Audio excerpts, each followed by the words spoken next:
What's up, guys? I want to tell you guys the truth about the U.S. real estate market from my perspective in the world real estate market and the ancillary kind of living situations that may make more sense and what seems to be equitable or what has any sort of value kind of at this point. Now, this is a tough topic because a lot of people don't want to kind of own up to the situation. Like, for instance, if somebody owns a property in Nashville, for instance, they don't want to hear that the value of their home is going to go down. Or if they own a home in Austin, Texas, Phoenix, Arizona, Tucson, Arizona, they don't want to hear this. They just really don't want to hear this.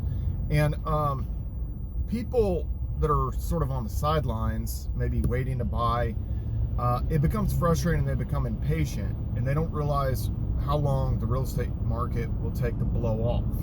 You know, you're talking sometimes 4 or 5 years, sometimes longer. After the Great Depression, Manhattan real estate took like 40 years for it to get back up to where it was prior to the Great Depression, which is insane. It's insane to think about.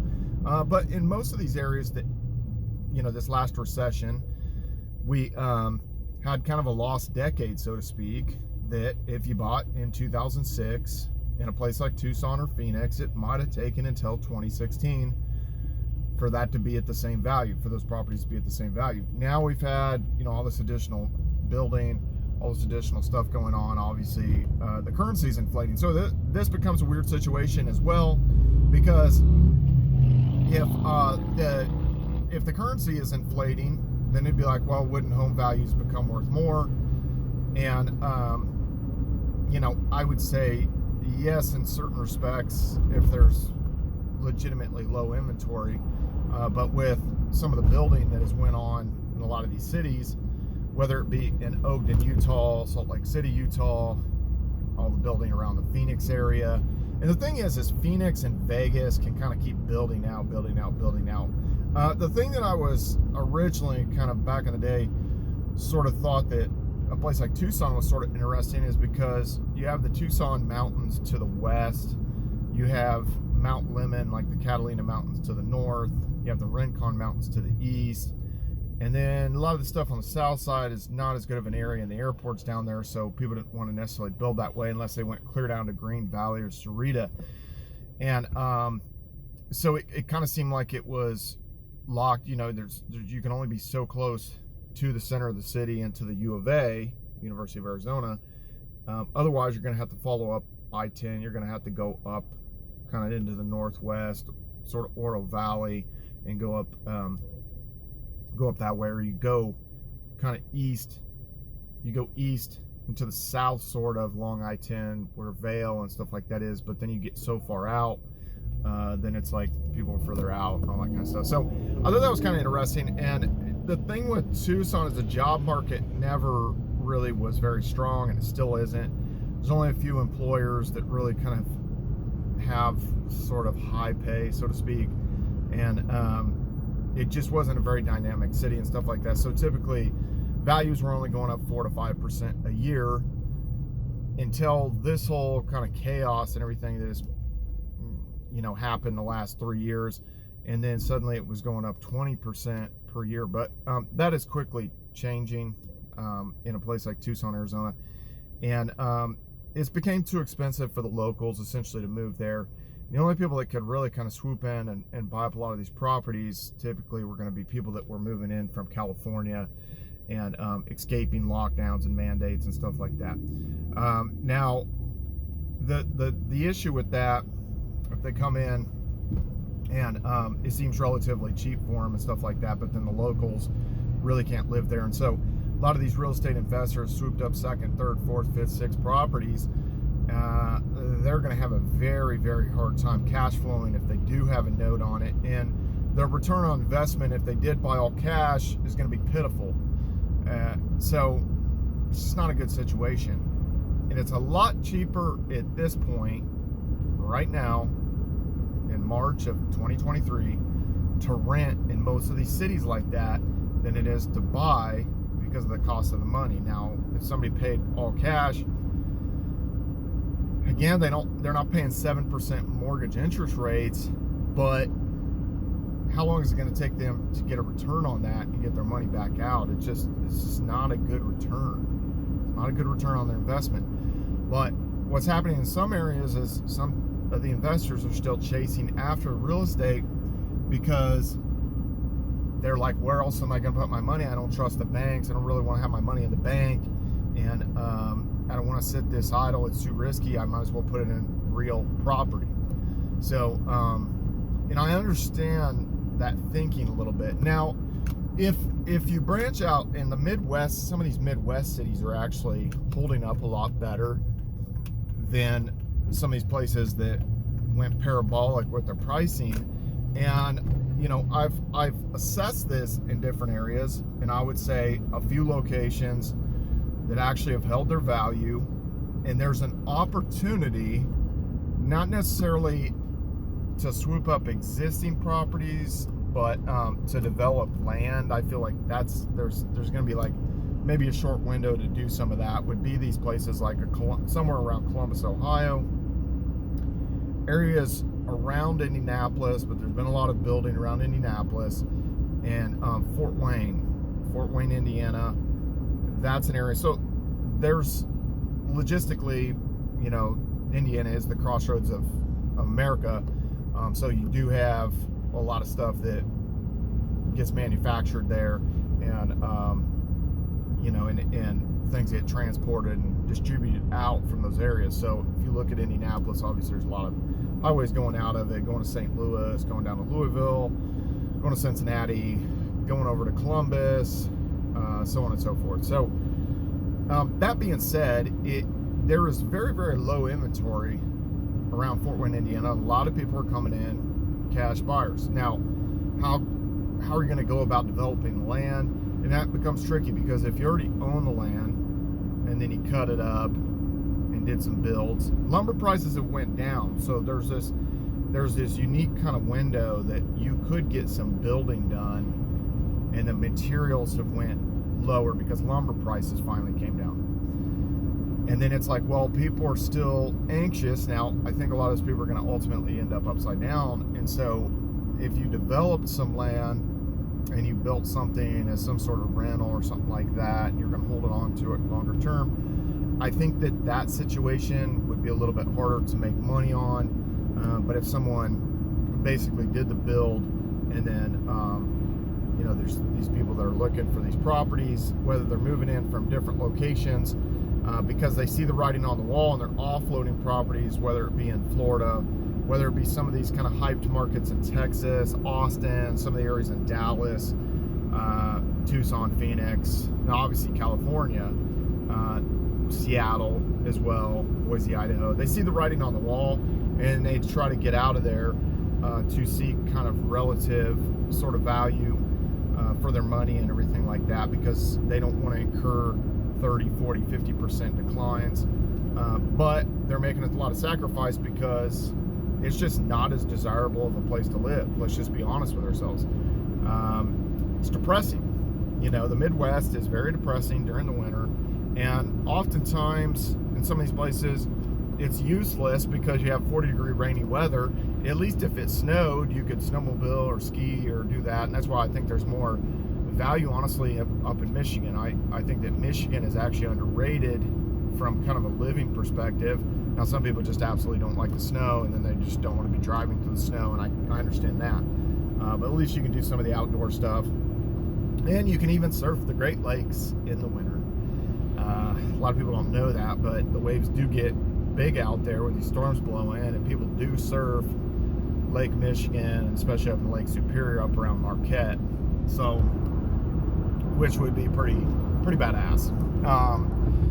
Now, that being said, kind of where is there opportunities? Because if you we're going to sit idle for, let's say 4 or 5 years to wait for this to come down, that's just like, that's painful and everything. So I actually think there's more opportunity relative overseas. Italy's population has collapsed way faster than the United States. At this point, they're kind of ahead of us in that. Our population is absolutely going to collapse from like a birth rate perspective. Now, obviously, there's all these people coming into the country, whether it be refugees, whether they be illegals coming across. There's always people just flowing in. So if you want to come to the United States, you can just kind of flood across the border. But that being said, a place like Italy, and there's areas in Portugal where there's value to be had, where you could buy properties for relatively cheap. But southern Italy, you know, y'all looking around and you see this stuff that's like 2-bed, 2-bath for like, you know, $35,000 or $40,000, and you're close to the Mediterranean Sea. And so I just really think that there's going to be kind of the shift that if people were willing to take the leap to retire in a place like that, the experience of living there, I think, would be a lot better than living in the Midwest or overpaying for properties in some of these other areas. Also, another market I've identified is Montenegro. I didn't even know about Montenegro until probably 2 months ago, but basically it used to be part of Serbia, and it borders Croatia, and you know, you can be close to the sea over there with really crystal blue water with palm trees, and it's about the third the cost that it would be to be in a place like Miami. So I just, you know, and it pops off, it looks like, during the summer. It's kind of this thing that Europeans go to, and they know about Montenegro, but a lot of Americans don't really know about it.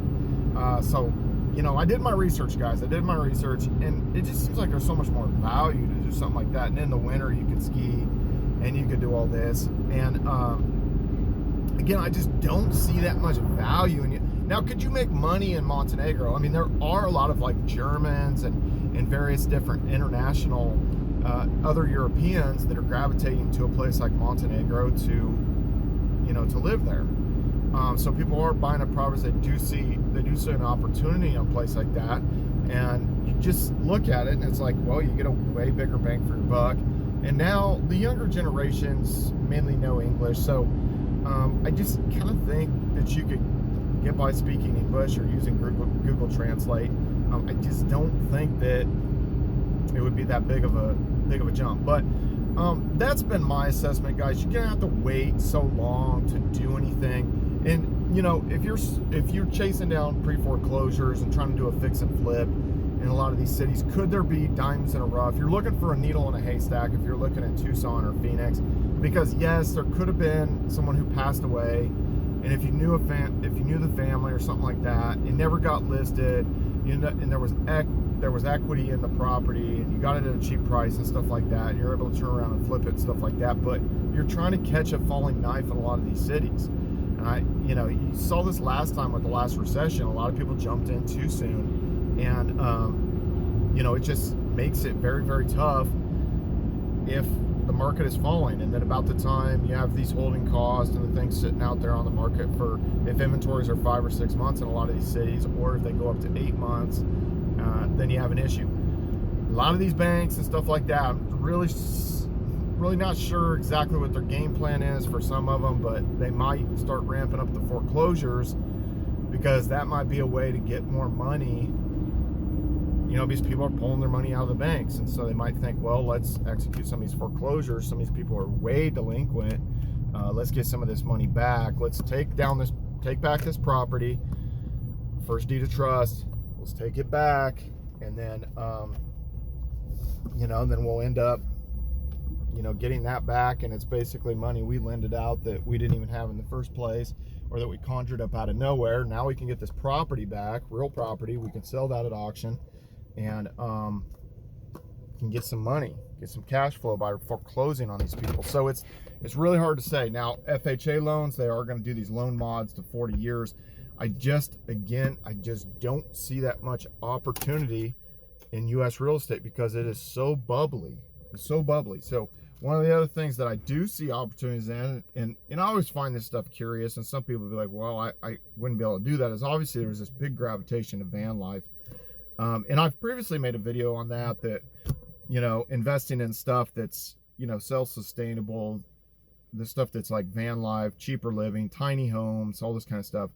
These prefab modern homes seem to be this very hot topic. People are getting hard for it. And, you know, a lot of times the builds aren't as quality. I find that the stuff like that, the shipping container homes, those are interesting to me. I think there is value there, but I think there's a lot of issues getting it permitted, certain areas. And I've looked at this. You have to be careful when you develop land or you go in, even if there was like an existing property there that's maybe a tear down. If it's like not on city water, could be some situation where there's a septic system there that's not really to the current code. They might not approve it. They want you to put in some septic system that might be 40 or 50,000. So you run into a lot of issues in a lot of these counties, whether it be in the Midwest or whether it be elsewhere, of what is acceptable from a septic system standpoint. And that could be a big expense, big annoyance. And then digging a well as well, situation with the wells. And people say, well, they like Montana, they like Idaho, they like this and that. Real estate's very expensive in a lot of these Montana cities as well. And then I just think it's a lot of people, if they move there, it could be a situation where they have 10 months of winter. So it just really kind of depends on what lifestyle you're looking to build. And some people are just wanting to do a deal to do a deal. That's what I've noticed. A lot of times people are like, well, I'm sick of paying rent and I just want to get out there. They save this money for this down payment and they're waiting for the market to kind of cool down. And it's just going to take so long. I mean, we're talking, again, like I said, 4 or 5 years. So you just got to have some patience with that, unless you're picking and choosing your battles. Just not a lot of value. So anyway, guys, what do you guys think? Where do you see value in the real estate market? And I will say one more thing about Fort Wayne, Indiana. This is one thing that a lot of people don't know, and I actually didn't know. There's around 100,000 Burmese kind of refugees, this huge Burmese community in Fort Wayne, Indiana. I didn't know about that. So you get like 100,000 people and stuff like that, and where maybe some of the refugees have went other places and stuff like that previously, they're gravitating to like Fort Wayne, and I think that is actually putting a lot of buy pressure actually on the market for that community, and then also people dipping out of other locations that got overheated and stuff like that. So there's kind of these unique situations in some of these various cities that can cause, and it just doesn't seem like there was as many new builds kind of like around there. There are new builds, but again, I think that there is a short window that if someone wanted to develop property, that people would gravitate to that, because seemingly it's a cheaper kind of living situation than where they previously might have been. So anyway, guys, where you guys see value in the real estate market, both in the United States and abroad? Follow me on all social media at Brian Phobos, YouTube, Instagram, Steam, Twitter, Hive, DTube. See you guys later.